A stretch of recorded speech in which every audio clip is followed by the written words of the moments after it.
You're listening to the Podcast Factory. Bienvenue pour un nouvel épisode HR Meetup, votre podcast sur les passions au travail et les ressources humaines. Et aujourd'hui, je suis très heureux parce que j'ai fait une rencontre chez Transforma à Bruxelles où nous sommes, qui est un coworking. Donc on rencontre forcément d'autres entrepreneurs et entrepreneures. Et j'ai rencontré Catherine Dozogne et on a eu l'occasion de parler un peu. Et je me suis dit, mais Catherine, je vais t'inviter au micro de mon podcast. D'abord, bonjour. Bonjour Michel et merci de me recevoir. Avec joie. J'ai une question classique d'accueil de mes invités qui est de ton rêve d'adolescente à ce jour. Que s'est-il passé, Catherine? Et le but de cette question, c'est de savoir, est-ce que finalement tu es alignée avec ton rêve? Je suis alignée avec mon rêve, en tout cas aujourd'hui. Et je l'ai été plusieurs fois dans ma vie. En fait, quand j'étais adolescente, j'avais vraiment envie de changer le monde. J'étais vraiment une idéaliste. J'ai milité à SOS Racisme. Et après, je suis allée travailler comme travailleuse sociale. Donc j'étais vraiment dans le cœur de mes valeurs. J'ai travaillé avec des jeunes dans des quartiers défavorisés, avec des personnes âgées, enfin bref. Jusqu'au jour où un burn-out est arrivé et je me suis retrouvée complètement coincée, mais c'était ok, c'est une expérience de vie que j'ai faite. Et jusqu'au jour où je rencontre la neurobiologie et la théorie polyvagale, j'aurai l'occasion de vous expliquer. Et en fait, je suis devenue coach en régulation du système nerveux, donc c'est vraiment mon activité aujourd'hui. Mais en fait, j'ai pas quitté mes valeurs, je suis toujours dans l'accompagnement de l'humain, ça me passionne. L'humain me passionne vraiment profondément. Ça avait guidé un choix d'études? Au départ, en fait, j'ai fait des études secondaires, puis j'ai quitté la maison parce que j'étais quand même dans une famille qui n'était pas évidente, assez toxique. Donc je suis partie, j'ai travaillé comme secrétaire, j'étais secrétaire d'avocat, j'ai vraiment beaucoup travaillé dans l'administratif, mais ça ne me plaisait pas. Je sentais que j'étais appelée par autre chose. Et c'est à la trentaine que j'ai fait des études en horaire décalé pour devenir travailleuse sociale. Donc vraiment pour aller vers l'alignement de mes valeurs et tout ça. Et le burn-out est venu après? Le burn-out est arrivé longtemps après, parce que les auditeurs ne le savent pas, mais j'ai 62 ans bientôt. Est-ce que tu es certifié coach? Je suis coach certifié en régulation du système nerveux par Ludovic Leroux. Vous pouvez le retrouver d'ailleurs sur les réseaux sociaux. Mais ça reste une certification du domaine du privé, donc on n'est pas dans une certification comme si j'avais fait l'UNIF. Il faut aussi être correct avec tout le monde et être transparent. Mais pour moi, ça n'enlève en rien ma légitimité, puisque de toute façon, c'est même pas la certification qui donne la légitimité du domaine dans lequel on est. C'est aussi notre expérience, notre expertise. Il y a des gens qui n'ont pas de certification et qui sont des excellents coachs. Et je te rejoins totalement, Michel, quand tu dis que de toute façon, d'une manière ou d'une autre, ça doit matcher. Et souvent, les matchs sont énergétiques finalement. On se choisit parce qu'on sent que cette personne peut nous aider. On va parler aujourd'hui de ton métier, de ton activité. Tu nous parles d'un coaching spécifique. Tu peux donner les bons termes, les acronymes nécessaires pour l'identifier, mais surtout nous les expliquer et les vulgariser parce que je suis persuadé qu'il y a une partie du public qui n'aura pas connaissance de cette approche. Absolument. Donc, je suis coach en régulation du système nerveux et j'utilise la théorie polyvagale qui a été inventée par Stephen Porges, résultat de recherche en neurobiologie. J'utilise la somatic experiencing de Peter Levine, qui était aussi un chercheur qui a beaucoup observé le monde sauvage et les mécanismes de survie, et j'utilise l'enquête de compassion de Gabor Maté. Ça, ce sont vraiment mes 3 grandes grilles de lecture que j'utilise dans mes accompagnements. Mais c'est quoi finalement un coach en régulation du système nerveux? La première chose que j'ai envie de vous dire, c'est qu'on a tous un système nerveux et qui est autonome. Et j'insiste sur le mot autonome. C'est-à-dire que c'est comme si on avait un GPS intégré au quotidien, tout le temps, avec ce système nerveux autonome qui est en train de regarder si je suis en sécurité ou pas. Suis-je en sécurité ou pas? Suis-je en sécurité ou pas? Et donc, nous avons ce système nerveux qui nous accompagne en permanence. Et parfois, on peut avoir ce système nerveux qui est dérégulé parce qu'on a vécu des expériences traumatiques dont on n'a pas nécessairement conscience. Mais c'est ce qui fait que, par exemple, vous pouvez vous retrouver dans des situations où vous dites « Mais c'est incroyable, chaque fois que je me retrouve face à telle personne, je ne sais pas comment réagir, c'est plus fort que moi. » Quand on sent ces situations où on est coincé, où c'est plus fort que nous, où on est vraiment pris par des émotions, des sensations assez désagréables, où on se sent complètement coincé. Ça veut dire simplement qu'on a basculé dans un état de notre système nerveux autonome et qu'on ne sait pas nécessairement comment en sortir. Donc moi, ce que je fais, c'est que je fais du coaching éducatif. J'accompagne les gens pour comprendre leur système nerveux, savoir comment il fonctionne, leur faire prendre conscience aussi que comme ce système nerveux est autonome, il y a des situations où c'est pas de leur faute. Je donne un exemple, quelqu'un qui procrastine, il a tendance à culpabiliser. Or, la procrastination est juste un mécanisme de survie, donc on va aller travailler là-dessus. Et on va faire comprendre à la personne que c'est un mécanisme de survie, mais on va surtout aller travailler au niveau de ses sensations corporelles, avec des outils dont ici je ne vais pas donner les détails, mais pour pouvoir faire en sorte que les gens se libèrent de ça. Parce que finalement, si on en reste au niveau comportemental, on ne va rien changer. Si on en reste au niveau mental, on va rien changer non plus. Beaucoup de coachings sont au niveau mental, et je ne dis pas que c'est pas bon, mais on ne modifie pas et on ne change pas un certain nombre de choses quand on reste au niveau du mental. On ne solutionne pas un certain nombre de choses quand on reste au niveau de la survie. Quand je t'écoute, j'ai l'impression qu'on est ici dans une approche qui va avoir un côté holistique, un recul, une prise globale de conscience avec une incorporation d'un élément qu'on oublie trop souvent, c'est le biologique et le corporel. Très très juste, Michel, là tu m'as vraiment compris, on est sur la même longueur d'onde et c'est vraiment ça. Si vous voulez, tout ce que vous avez vécu, vous avez des souvenirs dans votre tête, ok. Les souvenirs sont dans la tête, mais les mémoires sont dans le corps. Quand il y a du trauma ou quand il y a un blocage d'une situation, on va aller vraiment travailler sur les ressentis corporels et j'ai des outils spécifiques pour ça, pour aller pouvoir libérer ces sensations. Et donc du coup, avoir des gens qui, en bout de parcours, en général, donc je fais des accompagnements sur 10 séances, et moi je vois vraiment les gens que j'accompagne se libérer petit à petit par ce coaching éducatif, mais aussi entre les séances, il y a des observations à faire et des choses comme ça. Je vois vraiment les gens au bout de la 7e, 8e séance complètement changés. Mais alors ce qui est très chouette, c'est que le changement est naturel. C'est pas un truc qu'on sait marteler dans la tête, parce que c'est pas au niveau du mental qu'on travaille. Il faut savoir, contrairement à ce qu'on croit, c'est pas nos pensées qui modifient nos comportements. C'est l'inverse en fait, c'est notre biologie qui va vraiment influencer nos pensées, nos émotions, notre système de croyances. Cette légende du cerveau reptilien qu'on a démonté heureusement depuis belle lurette, cette illustration avait comme force de symboliser un rappel à l'humain, c'est que nous sommes encore et toujours dans notre cœur animal. On reste des animaux avec une méthode qui est simple, qui est la survie, les craintes et les peurs. Quand tu vas apprendre ton approche, on va reconnecter le biologique et l'humain et son mental, puisque c'est de ça dont on parle. Est-ce que malgré tout, ce genre de vérité reste, ou est-ce qu'au contraire, on va faire sombrer quelques croyances ? J'ai envie de dire que les croyances qui vont s'effondrer de manière complètement naturelle. Parce que moi, quand j'accompagne les personnes, je ne peux pas aller plus vite que leur système nerveux.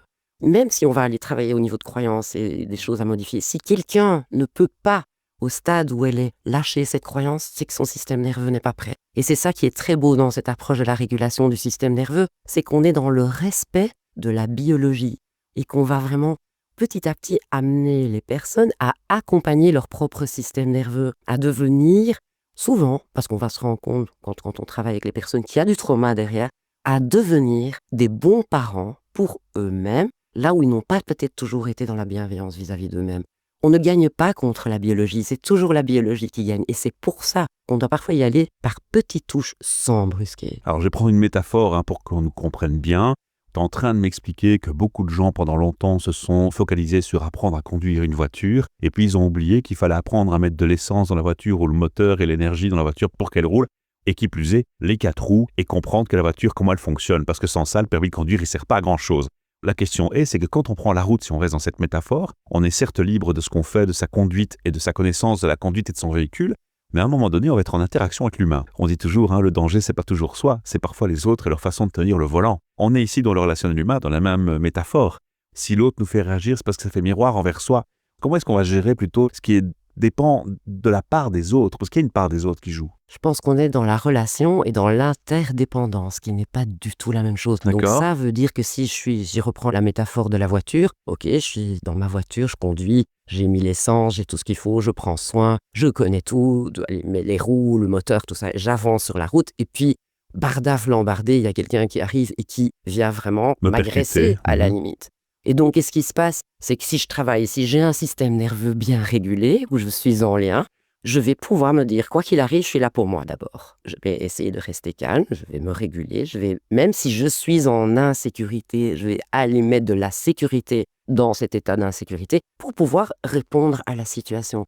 Imagine si, bardaf lambardé, je régule pas et je suis complètement figé, je vais dans le décor. Tu vois? J'ai envie de dire que la TPV et toute forme de coaching, quand c'est bien mené, bien accompagné, quelle que soit finalement la méthode, c'est apprendre vraiment aux gens à danser avec la vie. Et donc danser avec la vie, danser aussi avec les autres. Et ne pas nécessairement voir l'autre comme un potentiel danger. Maintenant, je ne suis pas en train de dire qu'il n'y a pas de danger. Il y a des moments, nos instincts de survie, heureusement qu'ils sont là. Il faut aussi rendre hommage à notre système nerveux autonome et à nos instincts de survie.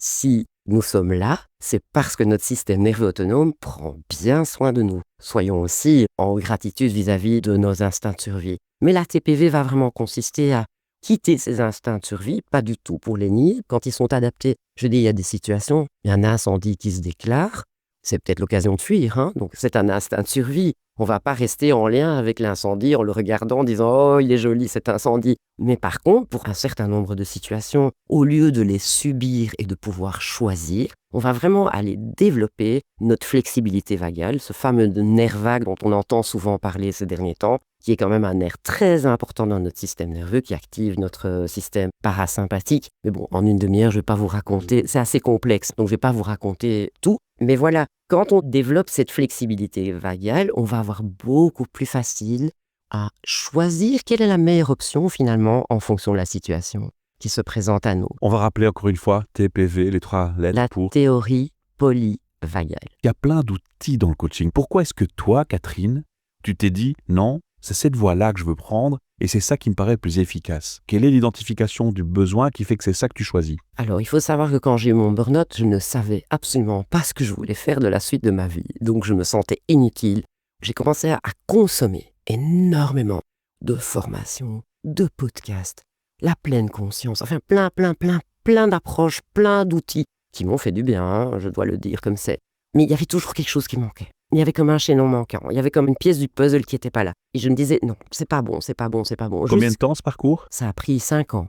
Et j'ai fait beaucoup de recherches. J'ai suivi des coachs en manifestation, j'ai fait de la pleine conscience intégrative, j'ai fait vraiment plein d'outils et vraiment, ils m'ont fait avancer. Mais il y avait quelque chose qui manquait. Et je tombe sur Ludovic Leroux qui parle de la théorie polyvagale, qui parle de la pleine confiance, et j'ai un flash. Et d'abord, il faut dire que quand j'ai pris la formation, il y avait 2 parcours de formation. Le premier parcours, c'était pour soi-même, ça s'appelait Explore.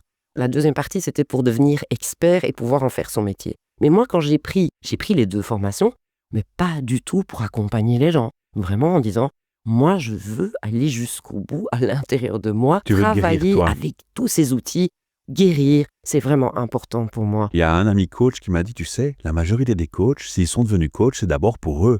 Ils ont ce biais cognitif de mettre en pratique des conseils vers les autres parce que ça leur parle et que c'est chez eux qu'ils veulent régler un problème, certains. Oui, je confirme. Mais en tout cas, mon job n'est pas de régler mes problèmes à travers mes clients.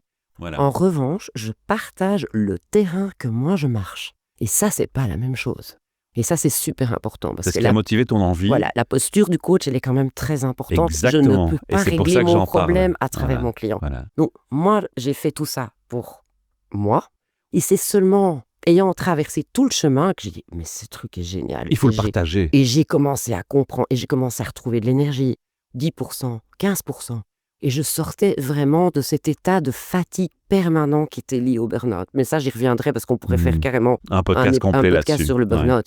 Mais en tout cas, j'ai compris comment je fonctionnais et donc j'ai eu des clés concrètes. Et donc je me suis dit, mais moi, je dois partager ça, je ne peux pas garder ça pour moi. Donc c'est la raison pour laquelle j'ai mis autant de temps avant de devenir coach dans mon domaine. Parce que j'ai beaucoup travaillé Expérimenté, avec vécu. moi D'accord. et pas sur moi. Parce que ça aussi, j'ai envie qu'on change de langage. On ne travaille pas sur soi, on travaille avec soi. Bah oui, évidemment. C'est l'inclusion de l'être complet, Exactement. son physique, son biologique et son mental. Exactement. Ok. Le public cible, c'est les personnes individuelles, c'est le B2C, mais c'est aussi en entreprise que tu accompagnes. Oui, les deux. Mais pour le moment, je suis plus en B2C et j'ai très envie d'accompagner des entrepreneurs. J'en accompagne déjà en B2C et ça, c'est quand même intéressant parce que l'entrepreneur, il a aussi un système nerveux. Hein. Le directeur ou le chef d'une équipe, il a aussi un système nerveux. Et il peut aussi être challengé par ses Pire, collaborateurs. il influence les autres. Voilà. Pire ou mieux, hein. Exactement. Et il y a une base en TPV, c'est qu'on parle de la co-régulation. C'est-à-dire nos systèmes nerveux, ils se co-régulent ou ils se dérégulent. Toi et moi, on est en train de parler et nos systèmes nerveux, là, sont en co-régulation. On est paisible, on est en lien, on s'écoute l'un l'autre. En plus, on s'est rendu compte qu'on avait des valeurs communes.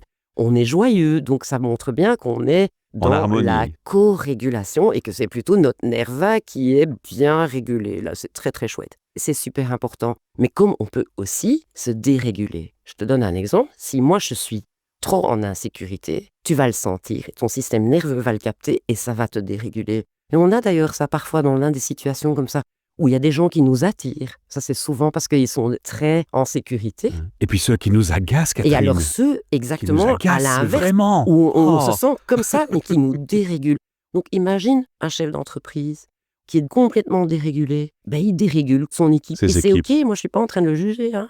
Mais le problème, c'est qu'il va souvent se plaindre de situations qui sont liées à sa propre dérégulation. Donc, c'est intéressant de pouvoir aller travailler sur cette régulation du système nerveux parce que ça va permettre de mettre des changements en entreprise en place. Je pense que ta place, elle est vraiment nécessaire en entreprise parce qu'on vient de le démontrer déjà, c'est venu spontanément de ta part. Le manager, le chef d'équipe, le DRH, le patron, s'il ne gère déjà pas, lui, son propre système nerveux et ne tient pas compte de son véhicule, pour reprendre notre métaphore, il va un peu conduire avec son bateau et son équipe et son camion, son bus, un peu dans n'importe quoi, n'importe où, et les accidents seront au rendez-vous. Ça, c'est déjà un point acquis.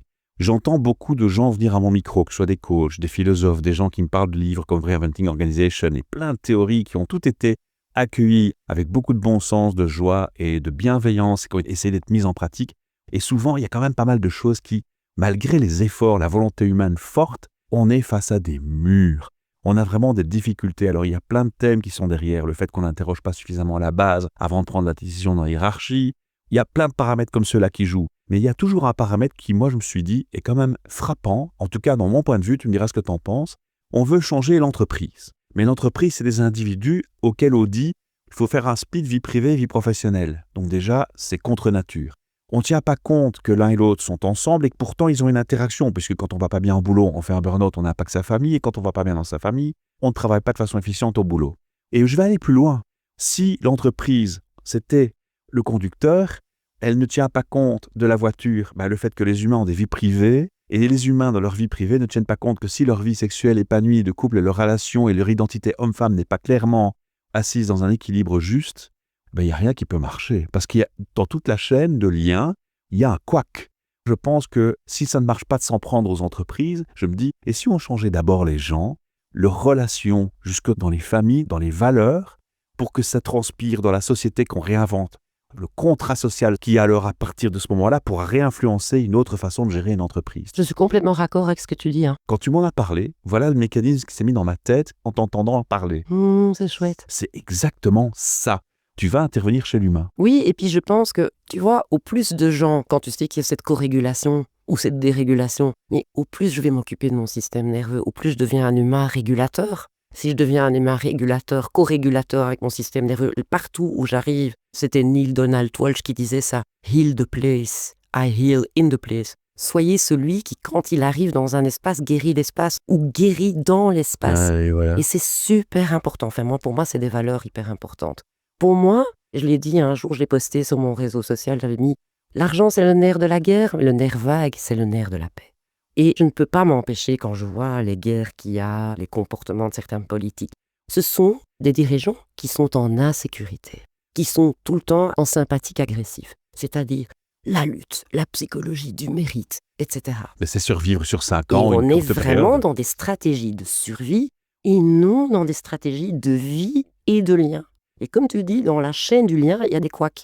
Pour moi, m'occuper, parce que moi j'ai longtemps cru qu'il fallait faire du travail communautaire, de groupe, j'ai fait ça quand j'étais travailleuse sociale. Et ça a marché, ça a impacté. Mais on ne peut pas faire que du groupe, on doit aussi travailler en individuel, parce que quand moi j'accompagne, en tout cas au niveau de la régulation du système nerveux, on va très loin. On va creuser sur les messages d'autorité du passé que les gens portent en eux, qui sont les fameux drivers inconscients qui nous guident et qui font que parfois on a un objectif de vie mais on n'arrive pas à l'atteindre parce qu'on a des objectifs de survie qui se cachent derrière. Je peux vouloir développer mon activité, mais si en dessous de « je veux développer mon activité », il y a un objectif de survie du genre « je ne suis pas assez », comment je développe mon activité? Ouais, c'est exactement ça. Et on peut trouver ça dans différentes sphères. En fait, c'est une boucle. C'est-à-dire que tu vas propager le message de remise en question chez l'individu dans son privé, qui lui va faire en parler à ses voisins, etc. Et finalement, tu crées une boucle virtueuse. C'est un cercle, en fait, qu'il faut voir. Exactement. Et ça, j'y crois très C'est profondément un cercle aussi. vertueux. On quitte le cercle vicieux pour rentrer dans le cercle vertueux, mais pour rentrer dans le cercle vertueux, on doit chacun prendre aussi la responsabilité de cette régulation de notre système nerveux, quels que soient les traumas qu'on ait vécus. Tu as des gens qui sont parfois un peu plus atypiques, qui vont avoir plus de difficultés à s'insérer dans une entreprise, dans une société, globalement même, ou dans la vie de tous les jours, parce qu'ils sont justement neuro-atypiques. Est-ce que pour ton approche, dans ta spécialité, il est plus facile, comme on s'adresse d'abord au corporel et aux neurosciences finalement, de placer correctement le curseur au bon endroit pour avoir une approche qui fonctionne avec tout le monde? est-ce que ton approche peut fonctionner, quel que soit le profil de l'individu? Absolument, absolument. Pourquoi? Parce qu'on a un système nerveux. Et qu'on soit neuroatypique, qu'on soit bipolaire, qu'on soit HPI, parce qu'on entend tous ces trucs-là. Hein. Je ne suis pas en train de dire que ça n'existe pas. Ce ne sont que, entre guillemets, des symptômes d'un système nerveux. Et on revient à la même chose. Est-ce qu'on va travailler sur les symptômes ou est-ce qu'on va travailler sur une meilleure connaissance de soi et surtout une meilleure compréhension du fonctionnement humain sur un niveau neurobiologique? Et je le rappelle toujours, on peut faire ce qu'on veut. Être dans la volonté à tout prix, à tout prix, à tout prix. N'oublions jamais qu'on a un système nerveux autonome. Et lui, quand il décide que c'est ça qu'il faut faire, malgré ta volonté, il va te faire aller là où lui croit que c'est important. Donc, il faut aussi de temps en temps lâcher ce côté volontaire, coach à casquette, comme je dis, ouais, tu vas y arriver, tu vas y arriver. Non, de temps en temps, il faut aussi aller se rebrancher, écouter ce corps, écouter ce système nerveux. Quelque chose de très important, c'est aussi que quand on se reconnecte et qu'on développe cette flexibilité vagale, on revient où aussi? Dans l'espace du cœur. Quand on revient dans l'espace du cœur, on n'est plus dans la peur. Et donc, on peut réaliser nos rêves. Donc, au plus, il y a des gens qui se réalisent, qui se comprennent, pas juste se comprendre de manière psychologique, mais vraiment neurobiologique. Au plus, on a des gens qui se co-régulent, qui régulent, etc. Au plus, on contribue à un monde beaucoup plus paisible. Alors, on est dans une société qui fonctionne beaucoup aux préjugés et aux clichés, hein. Bobo écolo, développement personnel, c'est n'importe quoi. Tu vois, ça part dans Bien tous les sûr. sens très vite. Moi, j'ai quand même envie de dire justement quelque chose ici. C'est que quand on se rend compte de ce que c'est qu'un burn-out, on est dans la preuve et l'évidence scientifique absolue de ce que tu dis est totalement fondé. Parce que finalement, un burn-out, c'est quoi? C'est ton corps, c'est cette fameuse partie oubliée, c'est ce fameux véhicule dont tu n'as pas tenu compte de l'existence, de son besoin en carburant et de ses 4 roues, qui te dit, excusez-moi le terme, merde, tout simplement. Tout à fait. Et d'ailleurs, le mental, il fait quoi? Non, c'est le déni, je ne suis pas en burn-out, je peux continuer. Et on arrive au stade où on est sur un lit d'hôpital ou à la maison ou cloué au sol avant de se rendre compte, ah ben non, j'avais tort, c'est le corps qui avait raison. Et ça, c'est peut-être la meilleure preuve scientifique que ce que tu dis a beaucoup de sens. Merci, mais je suis tout à fait d'accord avec toi, c'est exactement ça qui se passe. De toute façon, le corps aura toujours le dernier mot. C'est pour ça que c'est intéressant de repartir du corps. Et j'ai juste envie de dire une chose encore par rapport à la théorie polyvagale. Nous sommes, avant d'être des êtres de parole, de réflexion, nous sommes des êtres de sensation. Quand nous sommes nés, même quand nous étions dans social. le ventre, mais avant, quand je suis dans le ventre de ma maman, quand je nais, je ne parle pas. J'ai des sensations corporelles. Donc revenir aux sensations corporelles, c'est hyper important. Et en plus, la première personne avec qui je vais avoir du lien, mes premiers liens d'attachement, c'est avec mes parents. Et donc si là, il y a du trauma, ça va me poursuivre. Donc c'est intéressant d'aller travailler sur la régulation du système nerveux, de comprendre quels étaient mes liens d'attachement pour pouvoir changer le narratif, l'histoire que je me raconte. Parce qu'il y a de l'insécurité dans mon corps. Moi, je crois qu'en t'écoutant, les patrons d'entreprise, des RH et RH peuvent prendre conscience que ce serait bien de te faire venir en société dans leur entreprise pour accompagner les équipes, parce que c'est pas forcément avoir comme une approche de coaching uniquement. C'est d'abord avoir comme une approche de soins de santé, de bien-être, un peu comme on ferait de la mindfulness, qui va se permettre de prendre conscience tout en se régulant. Et cette prise de conscience va amener à une évolution positive du système nerveux qui va être quelque part une prévention au burn-out. Est-ce qu'on peut le voir comme ça? Absolument. C'est une bonne conclusion? Je suis totalement d'accord avec toi. À partir du moment où on a des gens qui commencent à avoir des leviers pour changer ou pour comprendre pourquoi ils fonctionnaient d'une certaine manière, qui peuvent apprendre à se réguler, évidemment, ça va fluidifier la communication, ça va fluidifier les échanges. Donc oui, mais j'ai envie de dire, c'est de la santé et du bien-être et c'est du coaching. Et c'est ça que je pense qui est chouette, c'est qu'il y a les deux aspects en même temps. Bon, t'écoutes des podcasts, tu m'as dit, j'ai l'impression qu'il faudrait presque créer une chaîne podcast pour toi, tellement il y a des sujets à partager, des connaissances à partager. C'est hyper passionnant, moi j'ai envie de te réinviter. Hein. J'ai frustration totale de ne pas pouvoir aller plus loin aujourd'hui sur 30 minutes. On va clôturer tout doucement par nos 3 questions RH, mais avant, j'aimerais dire aux auditeurs et auditrices comment est-ce qu'on peut te contacter, Catherine. Alors, on est convaincus, on a écouté cet échange et on se dit, bah oui, finalement, il y a plein de bon sens là-dedans. Comment est-ce qu'on te contacte? Alors, vous me trouvez sur Facebook au nom de Catherine Dezogne et vous me trouvez sur Instagram au nom de Les Marches de Cat. Et pourquoi Les Marches de Cat? Parce que c'était mon premier projet avant de devenir coach, mais en fait c'était prédestiné parce que je faisais Tu des marches. franchissais déjà quelques Oui, marches. et je faisais des marches de reconnexion en pleine nature avec des personnes pendant le Covid. Ouais, d'accord. Parce que les gens étaient en Tout fait insécurité. sens. Donc j'avais déjà ça en moi, en fait, c'était déjà là. Et donc, quand j'ai rencontré la TPV, c'est venu juste confirmer ce qui était déjà là. Mais donc, c'est pour ça que vous me trouverez sur Instagram sur les marches de Kat. Kat s'écrit K-A-T. On a 3 questions RH pour clôturer cette émission.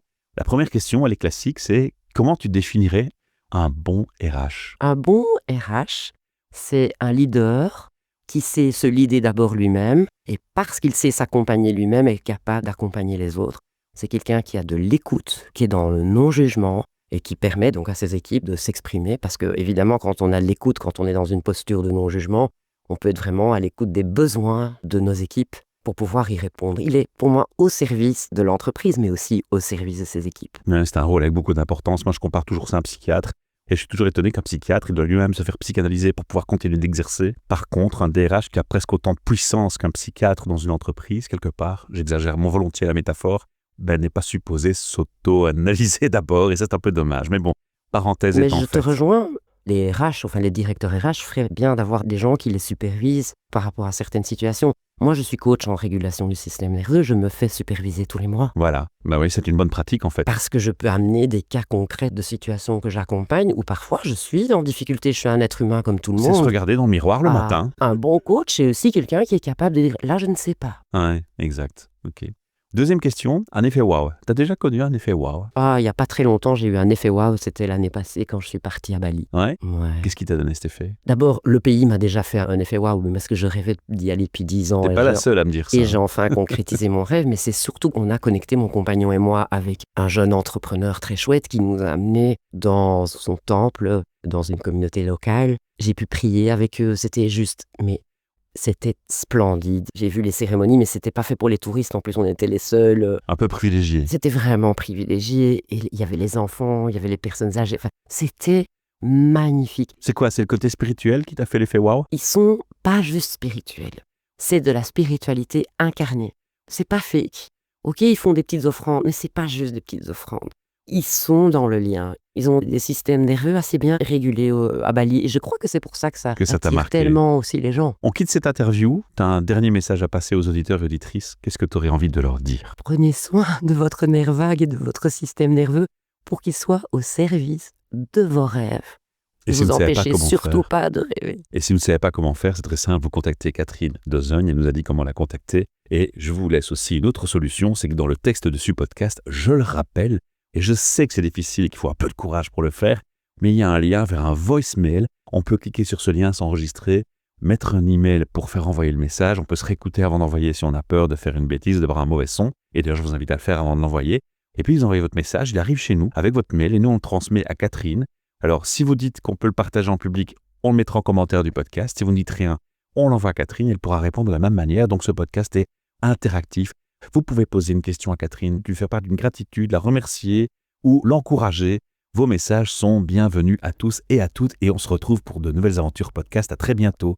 Merci de votre écoute. Merci Michel et merci aux auditeurs. Bonne journée. You're listening to the Podcast Factory. Ce projet podcast est une initiative créée et proposée par l'ASBL de Podcast Factory Org avec le sponsor de Transforma Bruxelles Innovation Playground. Depuis janvier 2025 et pour 5 années, nous sommes aussi sponsorisés par Plugin Company, notre opérateur de bornes et de cartes de recharge privilégiées. The Podcast Factory Org est très fier d'être membre de Kaya, coalition des écopreneurs et écopreneuses, et de collaborer avec le Lovell Center. Vous retrouverez tous les épisodes de tous nos podcasts sur le site whatsyourstory.be.